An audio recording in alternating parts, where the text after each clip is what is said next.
Hi guys, this is Elisa with Fusion DIY. Welcome back to my channel. If you're new here, and 89% of you are according to YouTube's statistics, what I do is I take items that I find in a thrift store, in a flea market, or in a yard sale, and I upcycle them and then I resell them in my booth located at the Pickers Junction, 141 East Broad Street in Quakertown, Pennsylvania.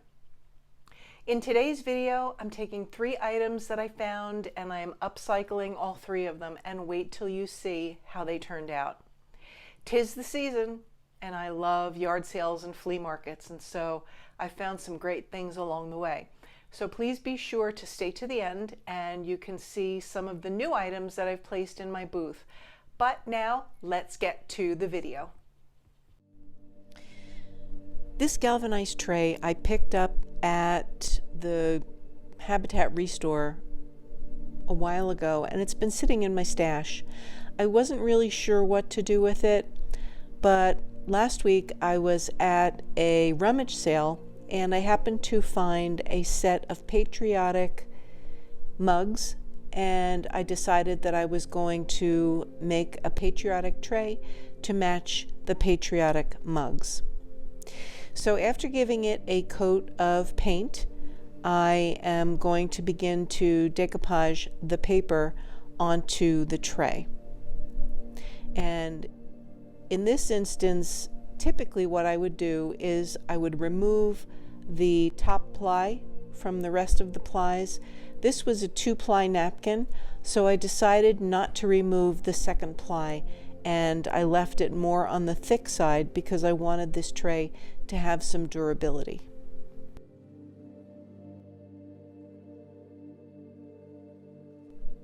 As I laid my paper down, I could feel that there was some kind of a bump there, and I believe it was pieces of paint, dried paint chips, that had somehow gotten underneath the napkin, and so I had to go back and remove that.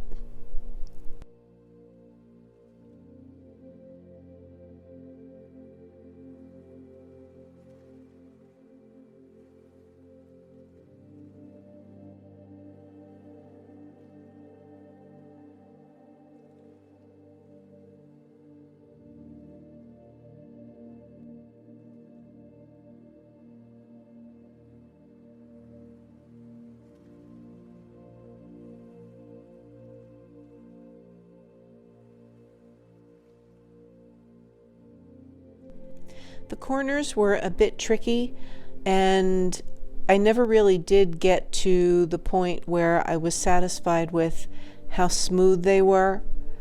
But you know, anytime you do a tray like this, it's probably better that I should have pieced the whole thing, but that was a daunting task, and so I just decided to go with what I thought that I could do, and it didn't turn out too bad anyway in the end.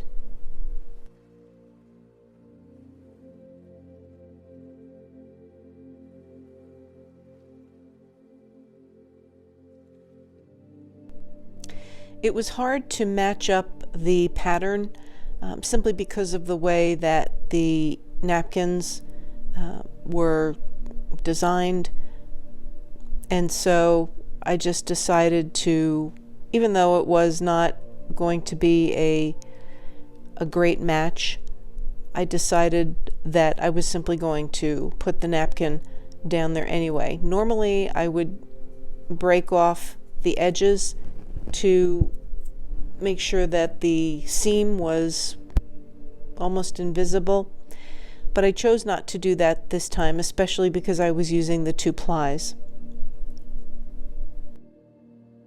So I took my heat gun and I tried to dry it a little bit, and then I decided that I wanted to curl the edges of the napkin over the tray. The tray had a curled edge as well, so I wanted to curl the napkin over so that you couldn't see where it was sanded off. I also did not cut out the holes for the handles at this point. I just decided to wait and let the whole project dry overnight, and then I would come back the following day and I would cut the holes out for the handles. The following evening I did paint the bottom of the tray, and this is blue paint that I have had for probably about a year. This is one of those custom colors that I mixed for a different project, and this jar of paint has been endless. So I'm trying to use it up, and I thought this would look great with a painted bottom. So I did give it 2 coats of this custom color, and then I came back and I actually wiped on some polyurethane the following evening once the paint was dry. And here is the item in my booth. I actually took a couple of the mugs away so that you could see the tray, and here it is with the mugs. For project 2, this was a little bit challenging because this picture frame was very large.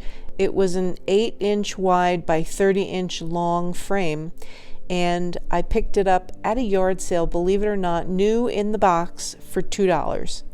And so I had some leftover Redesign with Prima transfers that I wanted to use up, but I was waiting for the right piece to come along so that I could do that, and I found it.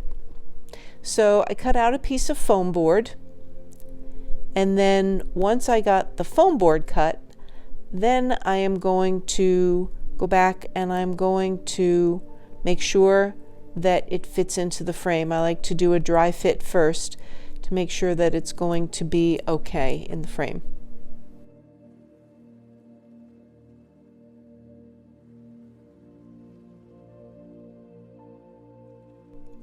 Now I am gathering the transfers that I wanted to use on this piece, and you can see that they are birds, and these are very beautiful transfers, and as I said, I've been holding on to them for a while because I just needed the right piece to put them into. So before I put the birds on, I'm going to take my kindest regards stamp from IOD, and I'm just going to use that as a background just so that they're not sitting on a white board. I thought this would add a little bit of visual interest. Now, the first stamp came out great, and it is not very dark, and there's a reason for that. I didn't want it real dark because I didn't want to be able to see the writing behind the transfers when I put them on. So even though it's a little bit lighter, that's okay. It's really not meant to do anything but fill up the space behind the birds. And so I'm cutting out the extra wording around the birds, and I'm just trying to place them where I think that they're going to fit the best. I also kept in mind that the color of the birds was an issue, so I wanted to make sure that I didn't have all of the same color birds in a row, and broke it up a little bit with some of the colored birds.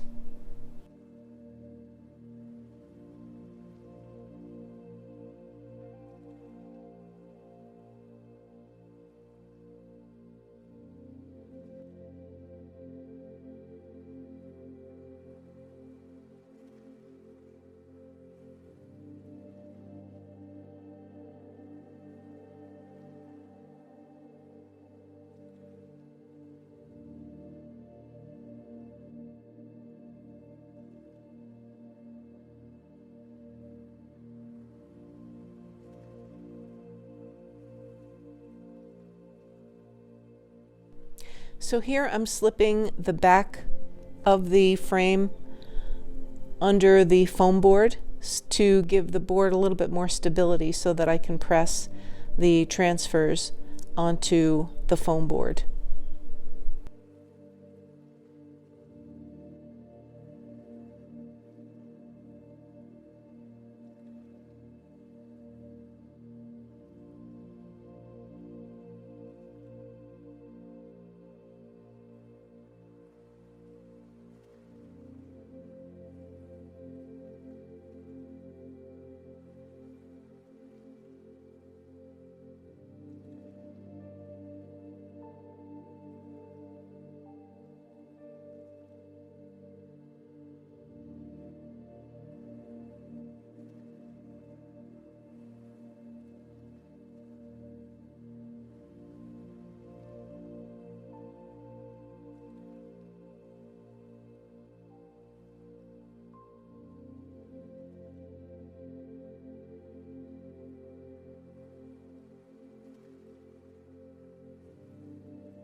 So once I got them done, I put the foam board back into the picture frame. Well, first I put the glass in because I had the glass out, and I washed the inside of the glass. And then I'm going to put the foam board back in. And then I'm going to put the backer back on. But I also inserted a couple of pieces of foam board behind it to give it a little bit more stability. And then I added the hanging hardware, and I put it in my booth. I think that this would make a great Father's Day gift if there's any dads out there that like to hunt.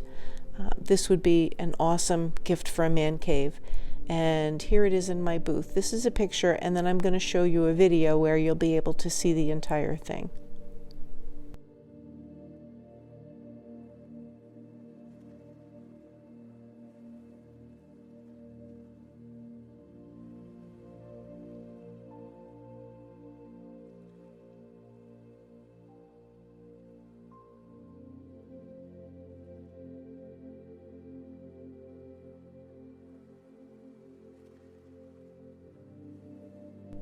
And finally, for project 3, I picked up this box. It's actually a cheese box, and I did not know that until I got it home. And here we go again with the blue paint. I am trying so hard to use up that paint. This had a primitive look to it, but I wanted to update it a little bit because I thought that once it's open, it could sit on a shelf in an open position, or somebody could close it and use it for storage.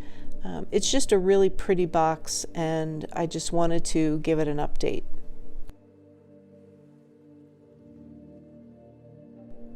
So I dipped into my remaining IOD transfers, some that have been sitting in my stash for quite a long time, and I really wanted to use them up and get them out of my stash and onto a piece of product. So I'm going to add a bunch of IOD transfers to this box, and it just really added a very nice color to the box, and I was real happy with these transfers.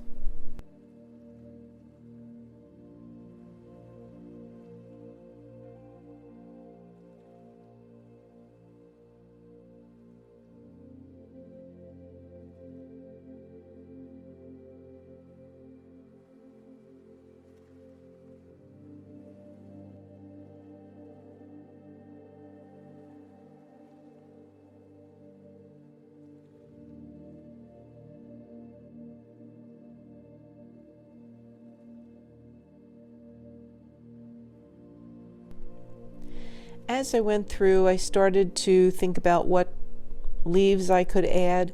Then I thought maybe I should add some wording, but I realized as I started to peel off one of the backs to some of the wording that the wording would never show up. It was black wording on against a navy blue box just wouldn't work. So I decided to do more transfers, more flowers, and then I will also add some leaves to it as well.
Once I got a couple of transfers on, I took my X-Acto knife and I cut at the place where the lid opens so that I could open the box without tearing the transfer.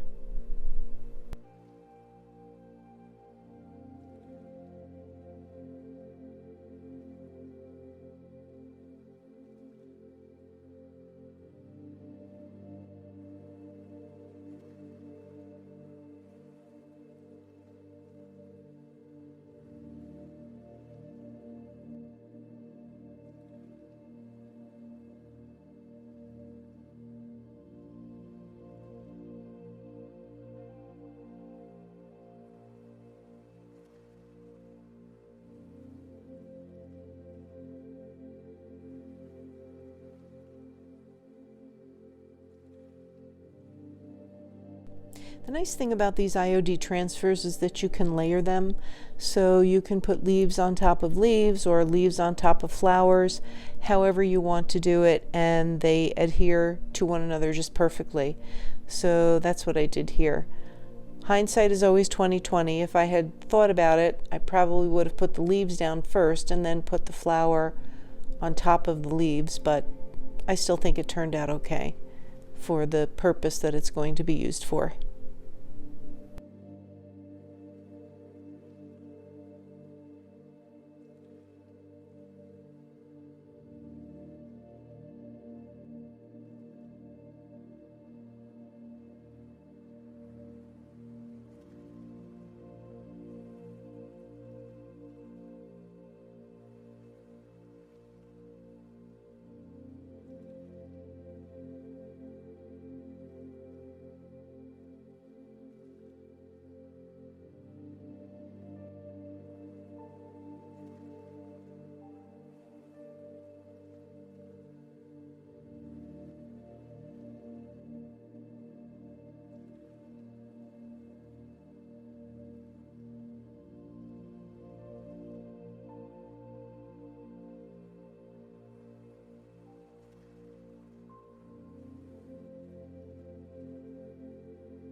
As I was working on this, I was really liking how it was turning out. The addition to the leaves, I think, was just enough color so that it didn't look boring. And I just really loved the color combination of the blue box with the flowers against it.